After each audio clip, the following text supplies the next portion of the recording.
At 3:47 a.m., on October 12, 1944, Private First Class Anthony DeLuca lay flat in the mud, 400 meters outside Metz, France, listening to German 88mm artillery rounds landing 800 meters behind him.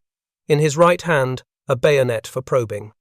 In his left hand, a piece of white chalk that his lieutenant had called stupid 6 hours ago.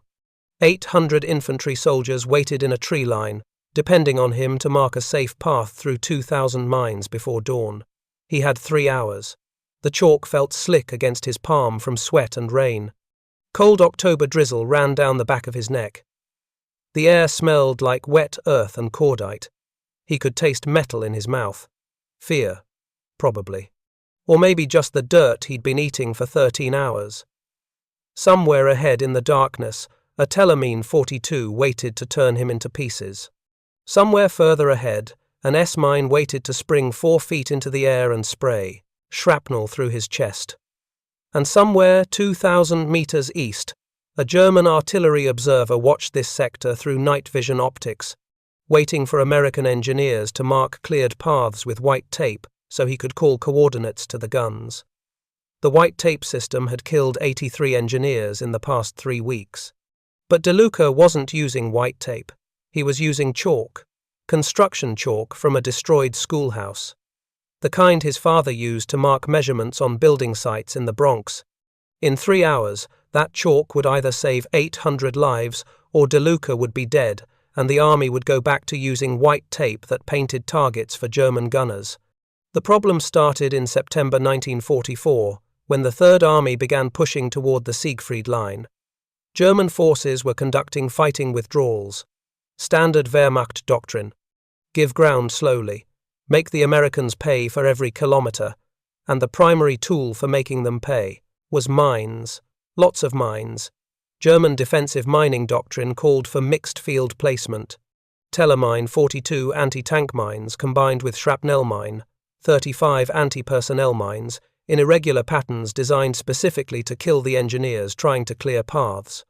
The Telemine 42 contained 12 pounds of TNT, pressure-activated, designed to destroy tanks but perfectly happy to kill men.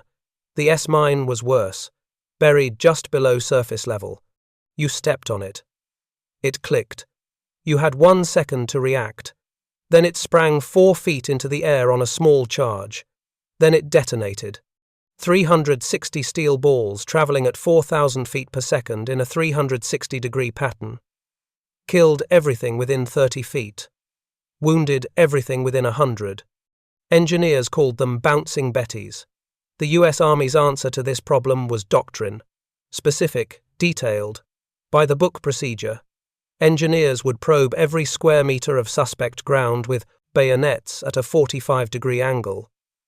When they found a mine, they'd disarm it or mark it. Once a path was cleared, they'd mark it with white tape stretched between wooden stakes every 10 meters. 3-foot-tall stakes, white tape, visible, safe. That was the idea. The reality was different. White tape was visible all right. Visible to American soldiers trying to cross minefields. Also visible to German artillery observers sitting on high ground 1,500 meters away with binoculars. The Germans would see the white tape. They'd call coordinates to their 88mm guns. The guns would fire. The engineers marking the path would die. Between September 15th and October 8th, 1944, the Third Army lost 247 men to mines. That number was bad. The next number was worse. 83 additional engineers killed when German artillery targeted white tape-marked paths. The system designed to save lives was killing the people using it. Average clearing speed was 30 meters per hour.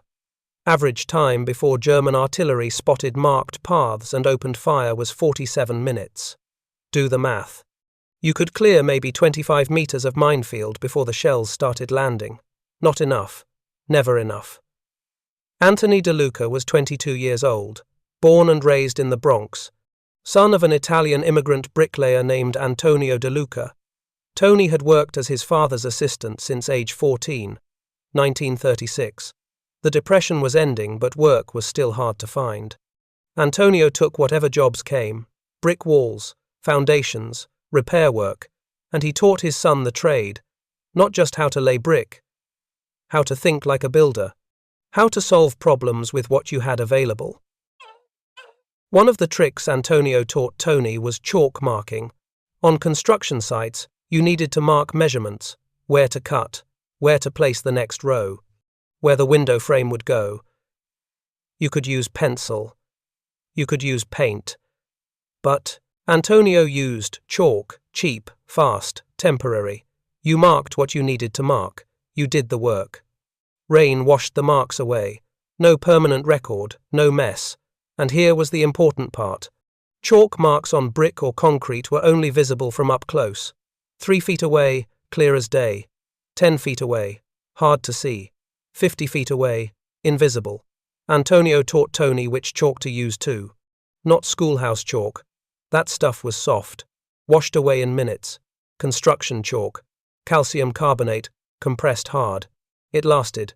You could mark concrete in the morning, work all day. The marks would still be there at 5 o'clock even if it rained. Tony learned that lesson at 14. Carried it with him for 8 years. Carried it across the Atlantic Ocean when he enlisted in 1942. Carried it through basic training. Carried it to Normandy. And on October 11th, 1944, that lesson was about to save 800 lives.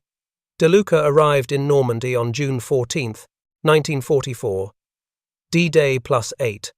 He was assigned to the 23rd Engineer Battalion, combat engineers, the guys who cleared obstacles, built bridges, and cleared mines. 4 months in Europe. 14 minefields cleared using standard white tape procedure. His squad had been lucky until October. 0 casualties. They followed procedure. They marked paths with white tape. They worked carefully. And nobody died. Then October 7th happened. Sergeant Robert Chen was leading a mine-clearing operation outside Thionville. Chen was DeLuca's squad leader, also his friend. They'd been through training together, landed in Normandy on the same day, cleared 12 minefields together. Chen was good at his job, careful, methodical. He followed procedure exactly. October 7th, Chen's squad was clearing a path through a minefield in daylight. German positions were visible on high ground 3 kilometers away. Intel said German observers were active in that sector, but the infantry needed the path cleared. So Chen's squad went to work. They probed. They found mines. They disarmed them. They marked the cleared path with white tape, wooden stakes every 10 meters. White tape stretched between them. Clear, visible, perfect. At 9:23 a.m., German artillery observers spotted the white tape. They called in a fire mission. 6 88mm rounds landed directly on the tape line at 9:31. 8 minutes from spotting to impact. Chen was securing a stake when the first round hit 3 feet away. He died instantly. So did 8 other engineers. 2 more were wounded. The white tape had marked a path for American soldiers. It had also marked targets for German guns. DeLuca heard about it 2 hours later. He'd been working on a different section of line. When he got back to base camp, Chen's gear was already packed up. His bunk was empty. Standard procedure. Dead men's equipment went to supply. Their space went to replacement soldiers. Like they'd never existed. Except DeLuca remembered. Remembered Chen talking about the white tape problem 2 weeks earlier. Chen had asked their lieutenant if there was a different way to mark paths. The lieutenant said doctrine was doctrine for a reason. Chen died following doctrine. The first engineer DeLuca lost was Private Daniel Morrison, September 20th, 1944. Morrison was killed by an S-mine while marking a cleared path with white tape. He'd probed the area, found 3 mines, disarmed them, started stretching tape between stakes. Stepped on a 4th mine he'd missed during probing. The mine clicked. Morrison had 1 second to realize what happened. Then the mine sprang up. Then it exploded. DeLuca was 30 meters away when it happened, heard the click, heard Morrison yell, heard the explosion, didn't see much after that. What was left of Morrison wasn't something you wanted to see. The second loss was Corporal James Wright. September 28th. Wright was more experienced than Morrison, careful, professional. He was marking a cleared path in daylight. German observation post spotted the white tape from 2 kilometers away. Called in artillery. Wright was securing tape to a stake when the 88mm round landed 3 feet away. He died instantly. 4 other engineers were wounded. One lost his left arm. Another lost both legs below the knee. The white tape had drawn fire like a beacon. The third loss was Chen. October 7th. That one changed everything for DeLuca. Morrison had been unlucky. Wright had been in the wrong place. But Chen had been right. Chen had questioned the white tape procedure. Chen had tried to find a better way. And Chen had died anyway because the lieutenant said procedure was procedure. After Chen died, DeLuca couldn't stop thinking about the problem.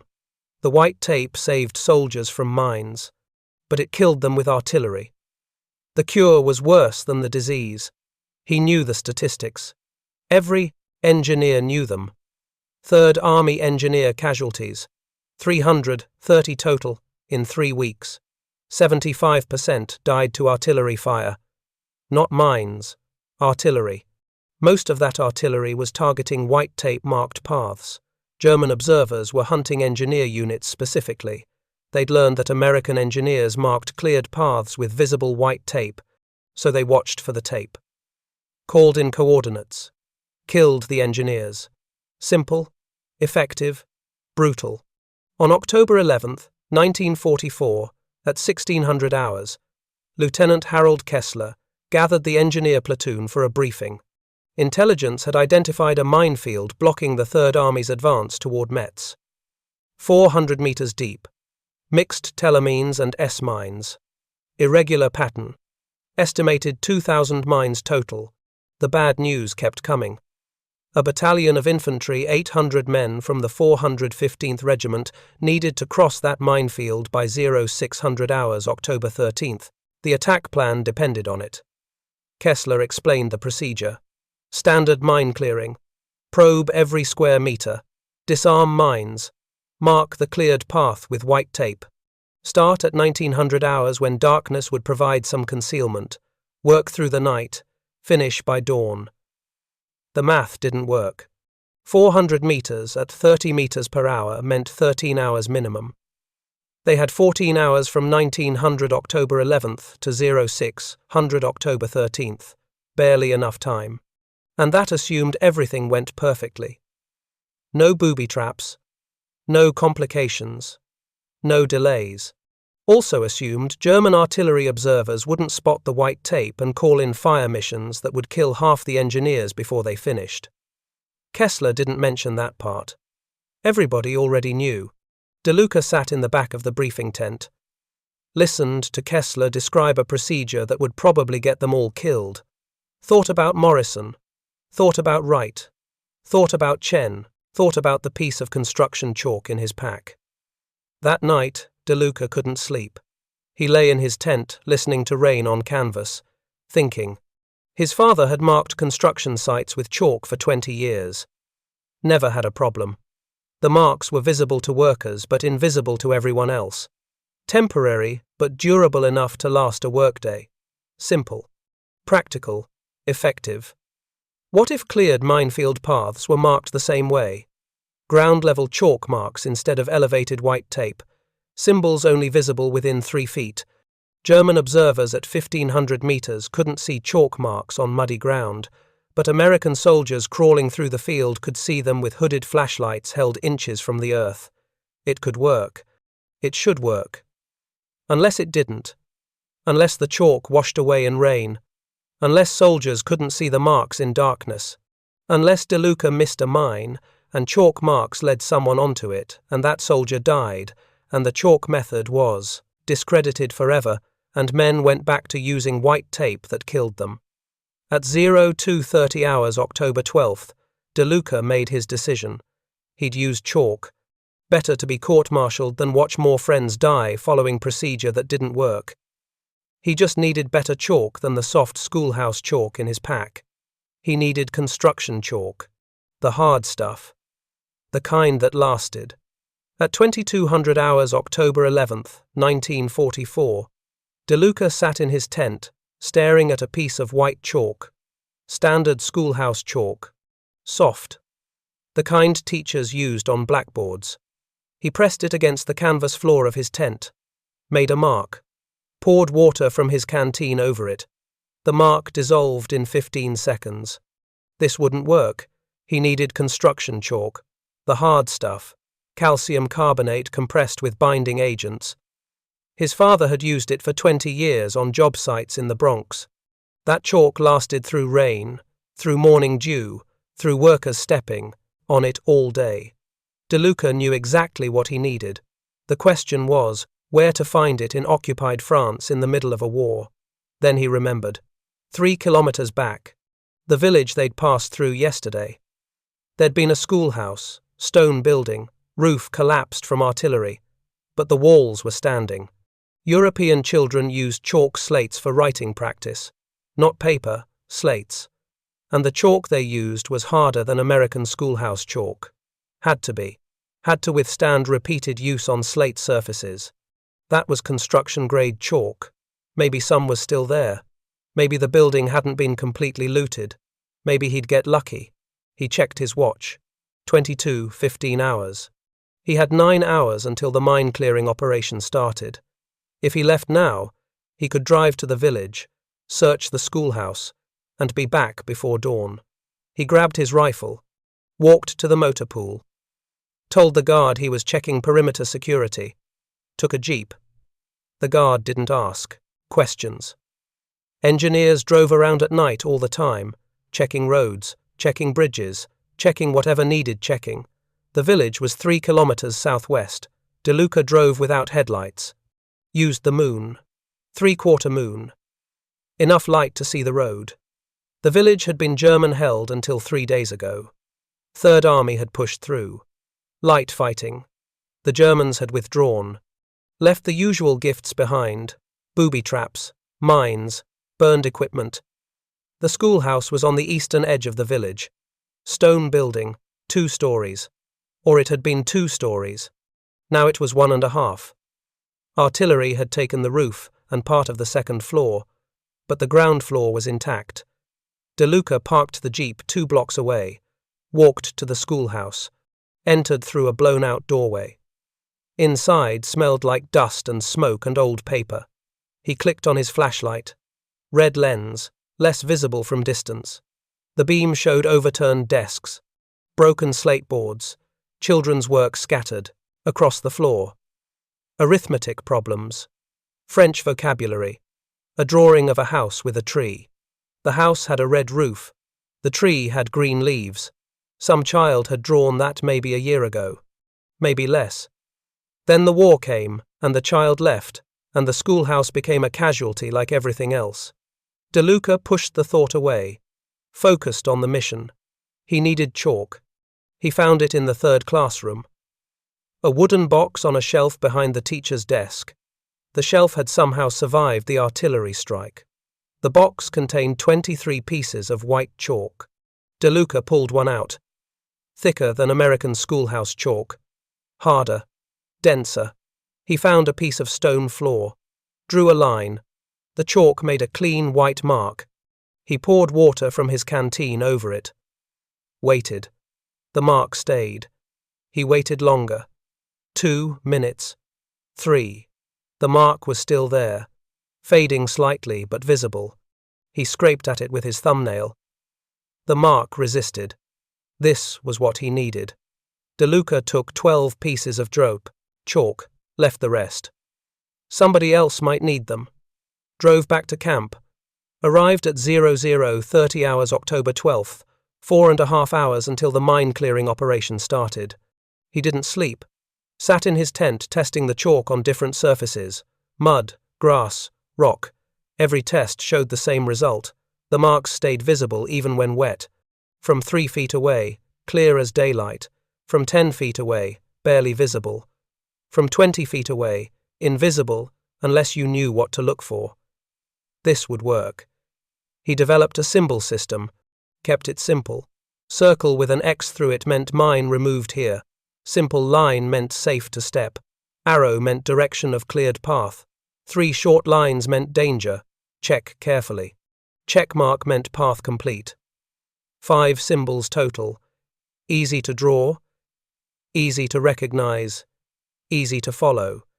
He practiced drawing them, timed himself. 4 seconds per symbol. If he found a mine every 2 meters high-density field, he'd need to draw roughly 200 symbols to mark 400 meters. 200 symbols at 4 seconds each was 800 seconds, 13 minutes total for marking. Negligible compared to hours spent probing and disarming. The marking wouldn't slow him down. It might actually speed things up. No time wasted placing stakes. No time wasted stretching tape. Just chalk on ground. Quick. Simple. Invisible to German observers. At 0500 hours, October 12th, Lieutenant Kessler gathered the platoon for final briefing. 23 engineers. DeLuca sat in the back row next to Sergeant James Walsh. Walsh was 34 years old. From Pittsburgh. Worked as a steel mill foreman before the war. Walsh understood practical problem solving. Understood that sometimes the official way wasn't the best way. Kessler reviewed the operation. Start time, 0600 hours. Location, Minefield 400 meters outside Metz. Estimated mines, 2,000. Procedure, standard mine clearing with white tape marking. Expected completion, 1900 hours, 13 hours. Kessler emphasized, following doctrine. No improvisation, no shortcuts. Lives depended on doing this correctly. Then he asked for questions. DeLuca raised his hand. Sir, request permission to try different marking method. Kessler looked at him. What method? DeLuca. Chalk marks on ground instead of white tape, sir. Invisible to German observers. Visible to following troops using hooded flashlights. The tent went quiet. 23 engineers stared at DeLuca. Kessler's face hardened. That's not procedure, Private. No, sir, but white tape gets us killed. German observers target it. That's how Chen died. That's how Morrison died. That's how Wright died. We follow doctrine, DeLuca.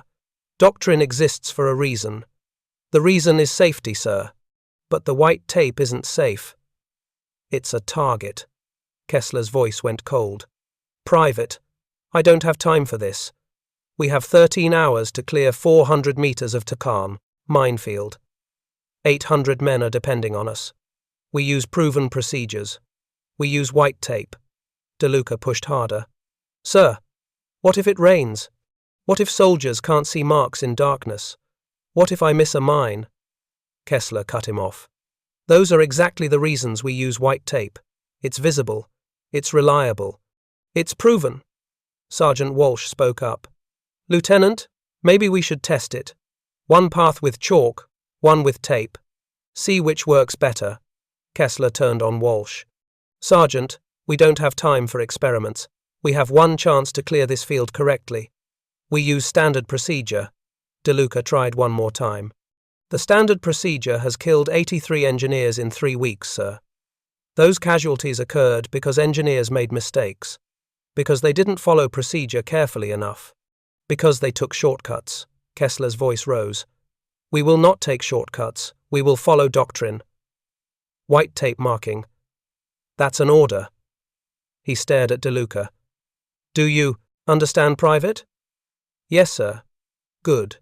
If I see chalk marks instead of white tape, you'll face court-martial for refusing to follow orders in a combat zone. Clear? Clear, sir. Dismissed. The platoon filed out of the tent. DeLuca walked slowly, mind racing. He could follow orders. Use white tape. Probably get killed by German artillery. Definitely watch other engineers get killed. Or he could use chalk, disobey direct orders, face court-martial, maybe get shot for insubordination in wartime, but maybe save lives. The math was simple. Court-martial later versus death now. He'd take court-martial. Sergeant Walsh caught up with him outside the tent, pulled him aside. DeLuca, wait. They walked 20 meters away from the other engineers. Walsh kept his voice low. Kessler's wrong. The white tape system is killing us. But he's scared. Scared of what? Scared of responsibility. If he approves your chalk idea and it fails, he's responsible. If he follows doctrine and men die, doctrine is responsible. He's covering his ass. Walsh looked around, made sure nobody was listening. I'll cover you. Use your chalk. I'll handle Kessler. DeLuca stared at him. Sergeant, you could get court-martialed too. Yeah, I know. So why? Walsh was quiet for 5 seconds. Then, I worked in a steel mill for 16 years. Foreman. My job was keeping workers safe. Any foreman who got men killed following unsafe procedure got fired. Didn't matter if procedure was official. Didn't matter if the company manual said do it that way. If it killed people, you changed it, or you lost your job. He looked at DeLuca. Army should work the same way. Procedure that kills soldiers should change. Kessler won't change it. So we will. What's the plan? I'll walk behind you during the clearing operation. Official reason. I'm supervising. Real reason. I'm verifying your chalk marks are visible. If Kessler asks why there's no white tape, I'll say we're using modified field procedure, approved by my authority as squad leader. That won't work. He'll still bring charges. Maybe. Maybe not. If your chalk works, and we clear that field with 0 casualties, Kessler will look stupid for opposing it. If it fails, we both get court-martialed. But here's the thing, DeLuca. Walsh's voice got quieter.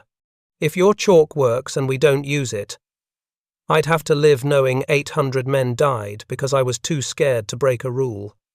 I can't live with that. Can you? DeLuca thought about Chen. Morrison, right, 83 dead engineers, all killed by artillery targeting white tape. No, I can't. Then we use chalk. Let Kessler deal with it after. At 0600 hours, October 12th, the engineer platoon assembled at the edge of the minefield. 400 meters of open ground, gentle slope, sparse grass.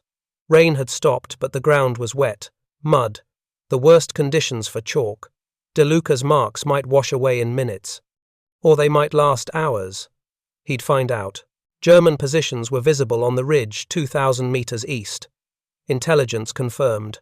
German artillery observers were active, watching this sector, waiting for Americans to do something stupid like marking cleared paths with white tape in daylight. DeLuca checked his gear. Bayonet for probing. 12 pieces of construction chalk in a canvas bag. Hooded flashlight with red lens to preserve night vision. SCR 625 mine detector. The detector was unreliable with wooden-cased German mines, but sometimes it helped. Wire cutters. 200 feet of thin cord as backup if the chalk failed completely. He was as ready as he'd ever be. Walsh came over.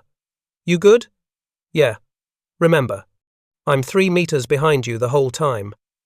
I'll verify every mark is visible. If something doesn't work, we adjust. And if Kessler orders us to stop, he won't. He needs this field cleared. He needs those 800 infantry across by dawn. He can file charges after. But he won't stop us, during. Walsh paused. One more thing. You're about to crawl into a minefield with 2,000 buried bombs. Some of them are booby-trapped. German engineers know we probe carefully, so they rig mines to kill careful people. You understand? I understand. Good. Don't die. I don't want to explain to your father why I let his son get blown up, testing a theory about chalk. DeLuca almost smiled. I'll try not to. Good enough. Let's go save 800 lives with construction supplies. The sky was getting lighter. Dawn was coming. 15 hours. DeLuca walked to the edge of the minefield. The boundary was marked with German warning signs. Achtung Minen. Attention mines. Helpful of them. He lay down, flat on his stomach, pulled out his bayonet, took a breath. Behind him, 800 men waited. Ahead of him, 2,000 mines waited. In his hand, a piece of chalk. He crawled forward, began probing. The bayonet slid into mud at a 45-degree angle. 6 inches. Deep. Nothing. He moved forward 6 inches. Probed again. Nothing. Again. Nothing. 4th probe. The bayonet struck metal. 7 inches below surface. He froze. Felt the resistance through the blade. Solid. Metallic. Mine. He set the bayonet down. Used his hands to carefully excavate around the contact point. Scraped mud away, grain by grain. The metal revealed itself. Telemine 42. Round. Flat. Pressure activated. 12 pounds of TNT. He'd disarmed these before. Knew the procedure. Removed the detonator assembly carefully. 3 minutes of work. The mine was safe. He lifted it out. Set it aside. Looked at the hole where it had been buried. Pulled out his chalk. Drew a circle. 6 inches in diameter. Then drew an X through it. 2 diagonal lines. Circle X. Mine removed here. The symbol took 4 seconds to draw. The white chalk stood out clearly against dark mud. From 5 feet away, barely visible. From 10 feet away, invisible. Perfect. Walsh crawled up behind him. Looked at the mark. Whispered, "I can see it clear from here. Can't see it from back there." He pointed at the tree line, 800 meters behind them. "Good. Let's keep going." DeLuca moved forward. Probed. Found another mine 2 meters ahead. S mine. Bouncing Betty. The mine that had killed Morrison. DeLuca disarmed it with shaking hands. Marked it with circle X. Drew an arrow pointing forward. Direction of cleared path. 06, 24 hours. 2 mines cleared. 4 marks drawn. 8 meters into 400 meters. 392 to go. Dawn was coming fast. 06, 18 hours. DeLuca found his 3rd mine. Another telemine. Standard placement. Obvious location. Too obvious. His father had taught him something about construction work. When something looks easy, check twice. Easy usually means somebody made a mistake or somebody set a trap. DeLuca probed around the obvious mine. 6 inches to the left. Nothing. 6 inches to the right. Metal. He froze. Scraped mud. Away carefully. S mine. 18 inches from the telemine. Positioned exactly where an engineer would kneel to disarm the telemine. This was deliberate. German engineers had booby-trapped their own minefield. If DeLuca had knelt to disarm the telemine without checking, the S-mine would have killed him. 300 steel balls through his chest. He marked both mines. Circle X on the telemine. Circle X plus a second smaller circle on the S-mine. His personal symbol for booby-trap. Then he drew 3 short parallel lines next to both marks. Warning symbol. Danger here. Check carefully before proceeding. The chalk system let him communicate nuance. White tape couldn't do that. White tape just said safe or not safe. Binary. No middle ground. But combat wasn't binary. Combat was complicated.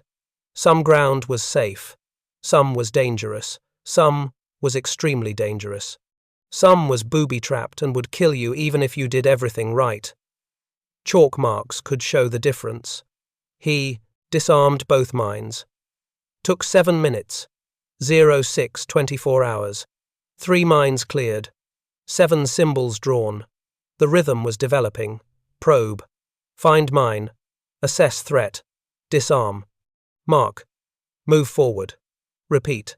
By 07:15 hours, DeLuca had cleared 8 meters. Found 11 mines, 7 telemines, 4 S-mines. Drew 19 chalk marks.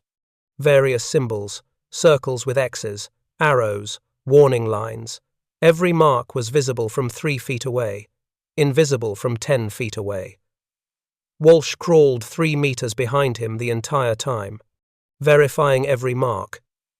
Checking visibility. So far, the system worked perfectly. No German artillery. The dawn light was getting stronger. DeLuca could see the German positions on the ridge 2,000 meters east. Could see the observation posts. Could imagine German artillery observers with binoculars scanning this sector, looking for white tape, looking for elevated markers, looking for anything that said Americans are here. But they wouldn't see chalk marks.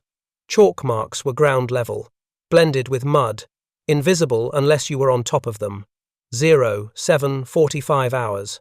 DeLuca heard boots behind him, looked back. Lieutenant Kessler was walking toward the minefield entrance. This wasn't good. Kessler reached the edge, looked out at the cleared path. His face changed. Confusion first, then anger. He walked forward carefully. Following the path DeLuca had crawled, staying in the cleared lane, he got to Walsh. "Sergeant, where's the tape?" Walsh looked up. "Using chalk, sir." "I ordered white tape." "Chalk works better, sir." "That's not your decision to make." Kessler's voice was rising. "DeLuca, where's the tape?" DeLuca was 10 meters ahead. Didn't turn around.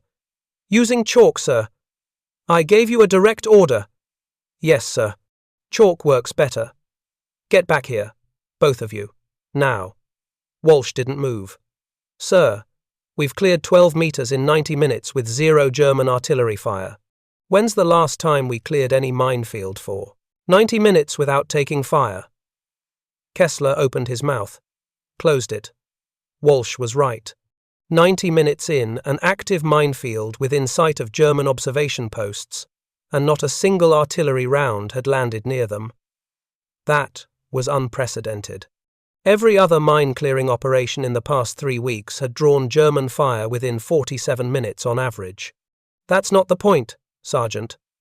"What is the point, sir?" Walsh kept his voice level, respectful. "The point is following orders, following doctrine, following procedure. The procedure has killed 83 men in 3 weeks, sir. This procedure has killed 0 men in 90 minutes. Kessler looked at the cleared path, looked at the chalk marks. From where he stood, 3 feet from the marks, he could see them clearly. White symbols on dark mud. He walked back 10 feet. The marks disappeared. He walked forward again. They reappeared. He looked east at the German positions, looked down at the chalk marks. The math was obvious. German observers couldn't see these marks, couldn't target them, couldn't kill the engineers making them. Kessler's face showed the internal conflict. Doctrine versus results. Orders versus survival. He looked at DeLuca, looked at Walsh. "When this is done, both of you are facing court-martial. But we need this path cleared. So keep working. We'll deal with this later." He walked back toward the tree line. Didn't order them to stop. Didn't order them to switch to white tape. Tacit approval through inaction. Walsh waited until Kessler was 50 meters away, then whispered to DeLuca, "Keep going. We'll worry about court-martial after we're not dead." DeLuca moved forward, probed. Found another mine, 8:30 hours, 100 meters into the minefield. The pattern changed. First 100 meters had moderate mine density, 1 mine every 2 meters. Dangerous but manageable. Second 100 meters was different, higher density. Mines every 0.7 meters, sometimes closer. Overlapping kill zones. This was German engineering at its worst, or best, depending on perspective.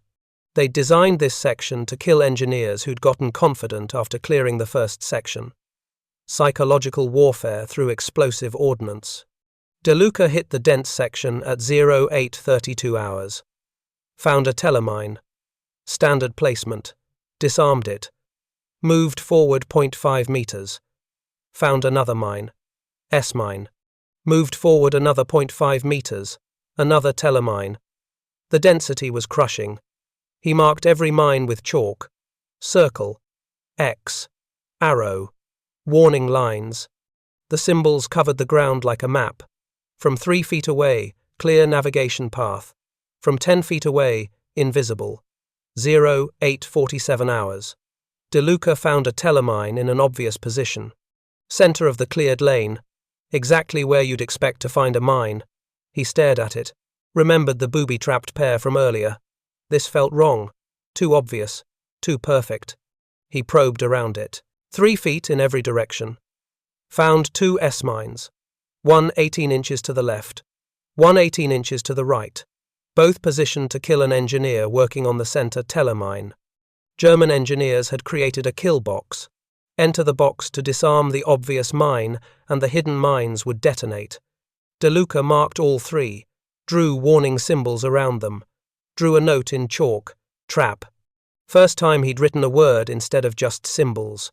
Walsh crawled up, looked at the 3 mines, looked at DeLuca. How'd you know? Looked too easy. Your father teach you that? Yeah. He said, if a job looks easy, somebody made a mistake or somebody's setting you up. Either way, check twice. Walsh nodded. Smart man. Your father. They disarmed all 3 mines. Took 15 minutes. DeLuca's hands were shaking by the end.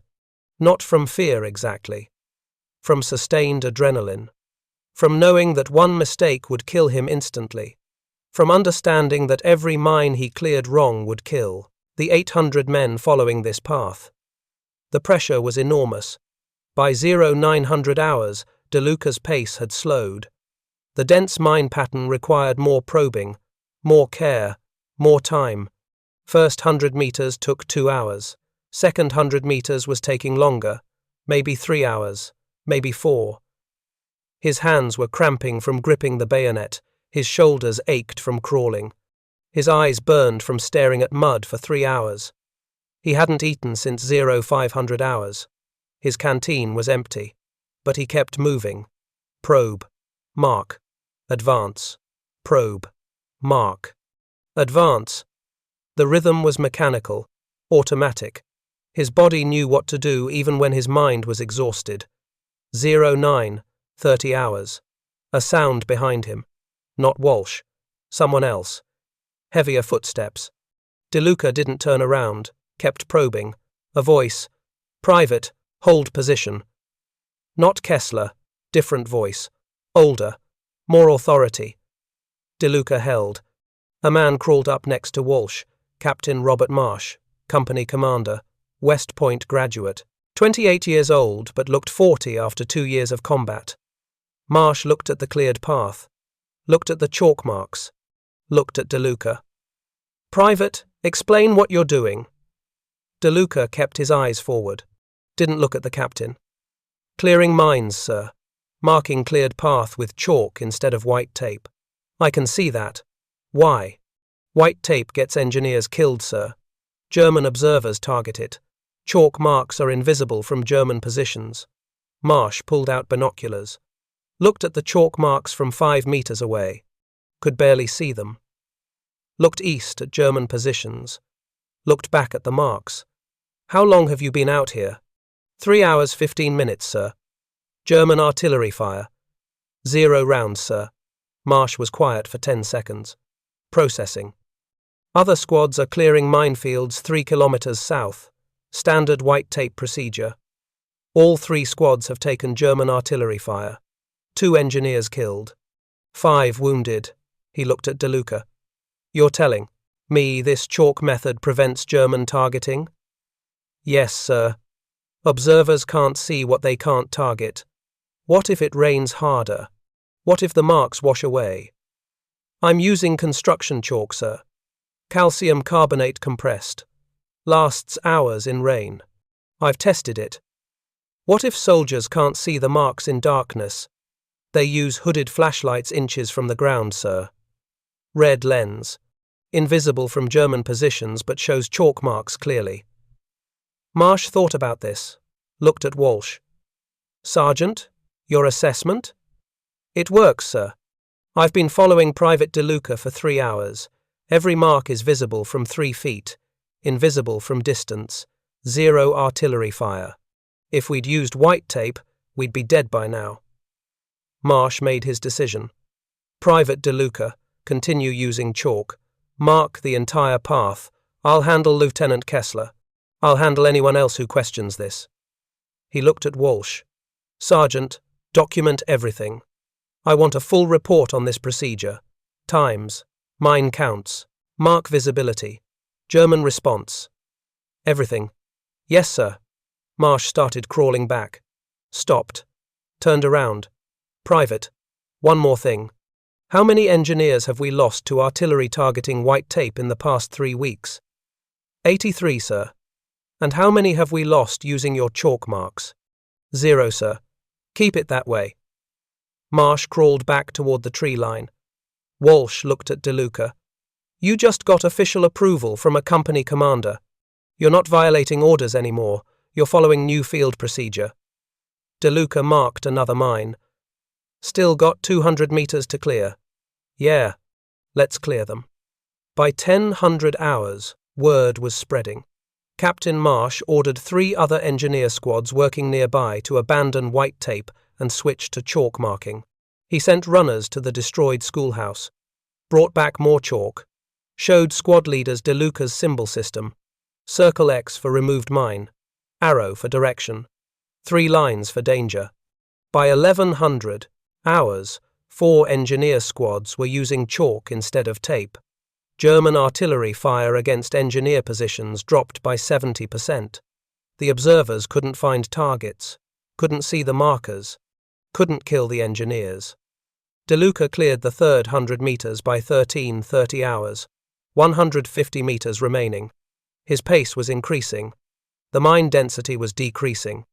German engineers had front-loaded their minefield, heavy concentration in the first 300 meters to stop attackers early, lighter concentration in the final 100 meters. DeLuca exploited this, moved faster, cleared 2 meters in 15 minutes, then 3 meters in 15 minutes. By 1500 hours, he was clearing 4 meters per 15 minutes, 16 meters per hour, faster than he'd moved all day. The finish line was visible. Walsh stayed with him, 3 meters behind, verifying marks, checking visibility, encouraging. At 1700 hours, DeLuca had cleared 350 meters.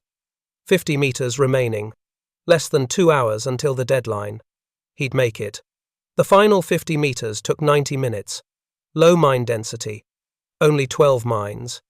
8 telemines. 4 S-mines. No booby traps. The German engineers had gotten lazy or run out of time or figured anyone who made it this far deserved to get through. 200 hours. DeLuca reached the far edge of the minefield. 400 meters cleared. 97 mines removed. 41 telemines. 56 S-mines. 0 casualties. 0 artillery fire. He drew the final symbol, arrow pointing toward German lines, added a check mark. Path complete. He stood up.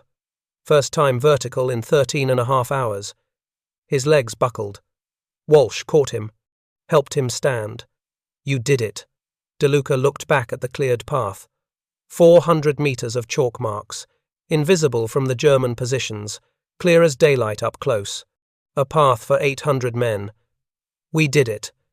They walked back along the pass, cleared path. Behind them, 800 infantry soldiers were preparing to cross. Dawn attack could proceed as planned, all because of construction chalk from a destroyed schoolhouse. All because a bricklayer's son remembered how his father marked measurements in the Bronx. 200 hours. October 13th, 1944. 800 men from 2nd Battalion, 415th Infantry Regiment formed up in the tree line 800 meters behind the minefield. Company commanders briefed their soldiers, explained the chalk mark system. Follow the circle X marks, follow the arrows. Use hooded flashlights inches from the ground, red lenses only. Do not deviate from marked path. No smoking. No talking, absolute silence. German positions were 2,000 meters east. Observers might have night vision equipment. Sound carried at night. One mistake would alert the Germans and bring artillery fire down on 800 men crawling through a minefield. The crossing began at 15 hours. First squad entered single file. Each soldier crawled on his stomach, following chalk marks. Spacing was 3 meters between soldiers. If a mine detonated despite the clearing, only one man would die, not the whole squad. The hooded flashlights worked perfectly, red light invisible beyond 20 meters. But up close, held 3 inches from the ground, the light revealed every chalk mark clearly. White symbols on dark mud, arrows pointing forward, warning lines around booby-trapped sections. The path was obvious. The soldiers followed it exactly. German response was nothing. No artillery, no machine gun fire, no flares. The German observers never saw the column. No elevated white tape to target, no visible markers. Just 800 men crawling through darkness following ground-level symbols invisible from 1,500 meters away. The crossing took 4 hours. 02:15 to 06:15 hours. 800 men covered 400 meters at an average pace of 100 meters per hour. Slower than walking, but faster than any previous nighttime minefield crossing under combat conditions. 0 casualties from mines. 0 casualties from artillery. Not one soldier killed, not one soldier wounded. At 06:15 hours, the last soldier cleared the minefield. 800 men now in attack position. The assault began at 06:30 hours. Caught German positions by surprise. The Germans had expected Americans to be stopped by the minefield for at least 24 hours. Expected them to clear paths with white tape in daylight. Expected to kill dozens with artillery fire. Instead, 800 infantry hit them at dawn from a direction they thought was blocked. The German line broke by 09:30 hours. Battalion captured the objective with minimal casualties. 17 wounded, 3 killed. Light losses for an assault on prepared positions. The battalion commander, Lieutenant Colonel Thomas Reynolds, filed his after-action report at 1400 hours October 13th. One paragraph stood out. Without the chalk-marked path cleared by 23rd Engineer Battalion, this assault would have been impossible. Standard white tape procedures would have alerted enemy artillery observers and resulted in significant casualties before the attack even began. Recommend immediate recognition for engineer personnel involved. Captain Marsh filed his report the same day, described DeLuca's chalk marking method in detail, included times, mine counts, visibility assessments, casualty figures, 0 engineer casualties during clearing, 0 infantry casualties during crossing. Compare to average casualties using white tape, 12 to 18 engineer casualties per 400-meter clearing operation, 8 to 15 infantry casualties during crossing from German artillery targeting marked paths. The math was undeniable. Chalk saved lives.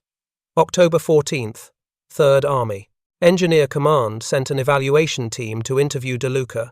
They examined the chalk marks.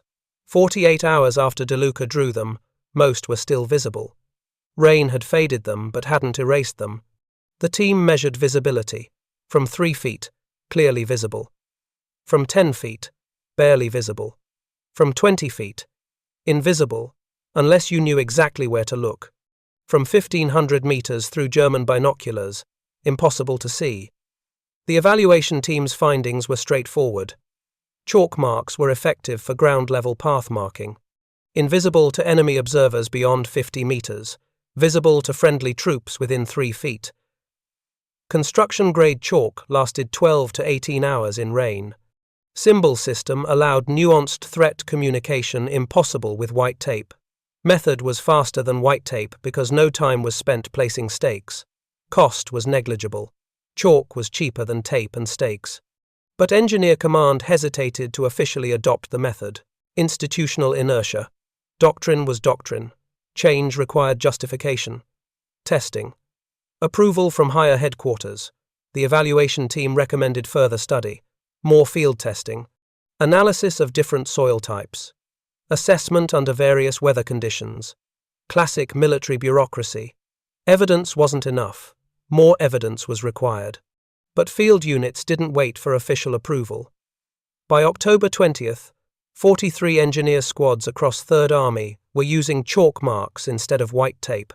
The method spread through informal networks, one engineer told another. One squad leader saw it work and taught his squad. One company commander approved it for his engineers. Bottom-up adoption. Faster than any official directive. The statistics were overwhelming. September 15th to October 12th, before chalk adoption. 83 engineers killed by German artillery targeting white tape. October 13th to November 1st. After widespread chalk use, 7 engineers killed by artillery. Casualty reduction of 92%. Battalion crossing success rates told the same story. With white tape, 43% of battalions crossed minefields without significant casualties. With chalk, 87%. On November 3, 1944, 3rd Army Engineer Command officially authorized chalk marking as an acceptable alternative to white tape for minefield path marking under combat conditions. Not required. Not mandated, just authorized. Still, it was official recognition. Doctrine had changed. 12 days later, November 15th, chalk marking became standard doctrine across all 3rd Army engineer units. 1st Army in Belgium learned about the method in December during the Battle of the Bulge. Engineers transferred from 3rd Army taught the technique. Within 2 weeks, 1st Army engineer units were using chalk marks. 7th Army in Alsace adopted it in January 1945, after 3rd Army advisors demonstrated the method. British 21st Army Group engineers observed American chalk marking during joint operations in February. Requested training, adopted a modified version using British chalk formulas. By March 1945, chalk marking was standard procedure for all US and British engineer units clearing German minefields in Western Europe. The impact was measurable. Engineering casualties from artillery fire dropped 78% between October 1944 and March 1945 across all units using chalk marks. German radio intercepts from January 1945 showed their frustration. One message from a German artillery observer: American engineers no longer mark cleared paths with visible indicators. Artillery targeting effectiveness greatly reduced. Recommend alternative methods for locating enemy engineering operations. The method even spread to the Pacific. Marine engineers used chalk marking on Iwo Jima and Okinawa, where Japanese observers tried to target mine-clearing operations.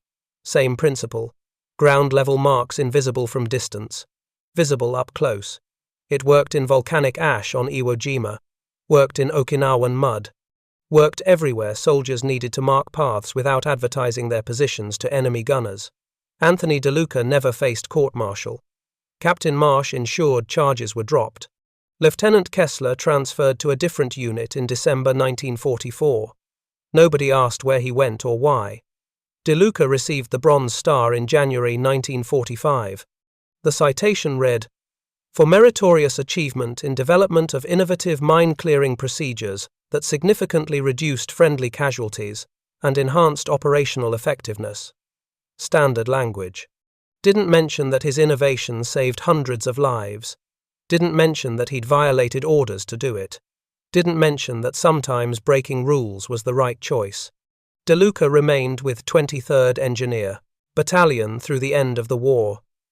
Cleared 37 additional minefields using chalk marks. Trained 68 engineers in the procedure. Never talked much about October 12th. Just did his job. He returned to the Bronx in April 1946. Went back to bricklaying. Worked construction for 34 years. Married Teresa Lombardi in 1947. 3 children. 7 grandchildren. When his children asked about the war, he'd say he was an engineer. Fixed things. Cleared paths. Nothing special. He kept one piece of the original chalk from the destroyed schoolhouse, kept it in a wooden box on his dresser for 53 years. When grandchildren asked what it was, he'd tell them, "That's how you save lives, by paying attention to simple things." Anthony DeLuca died March 9, 1999. 77 years old. Heart attack. His funeral was small. Family mostly. A few veterans from his battalion. No military honor guard. No 21-gun. Salute.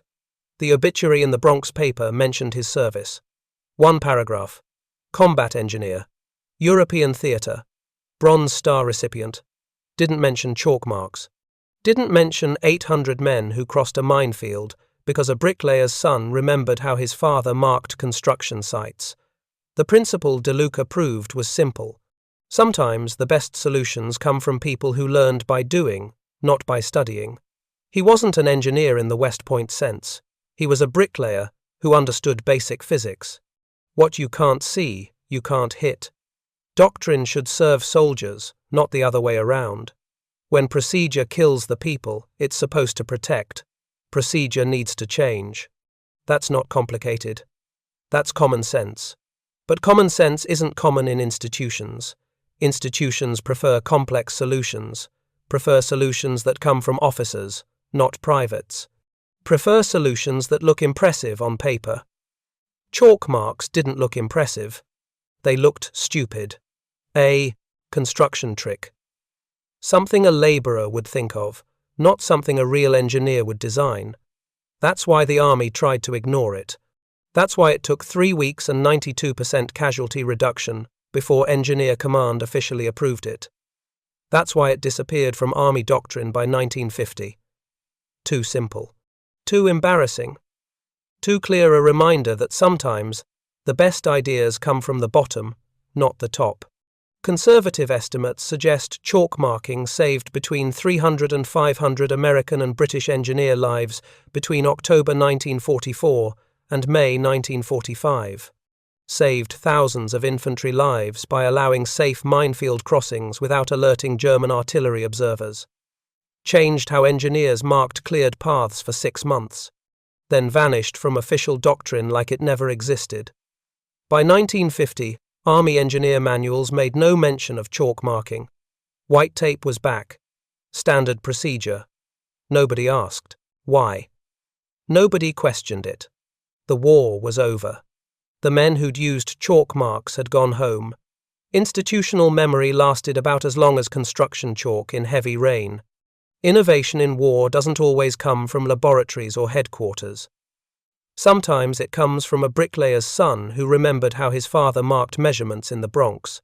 Sometimes it comes from soldiers who care more about surviving than following procedure. Sometimes it comes from people brave enough to use stupid chalk marks instead of smart white tape. 800 men crossed that minefield outside Metz on October 13, 1944. Every one of them came home. That's what matters. Not doctrine, not procedure, not official recognition. Just 800 men who lived because one soldier paid attention to simple things. If this story moved you, hit that like button right now. Every like helps us share forgotten stories like DeLuca's with more people. Subscribe and turn on notifications. We're rescuing stories from archives every week. Real people, real innovation, real heroism. Drop a comment telling us where you're watching from. Texas? Germany? Australia? Japan? Our community stretches across the entire world. Tell us if someone in your family served. Just let us know you're here. Thank you for watching. Thank you for keeping these memories alive. These men deserve to be remembered. You're helping make that happen.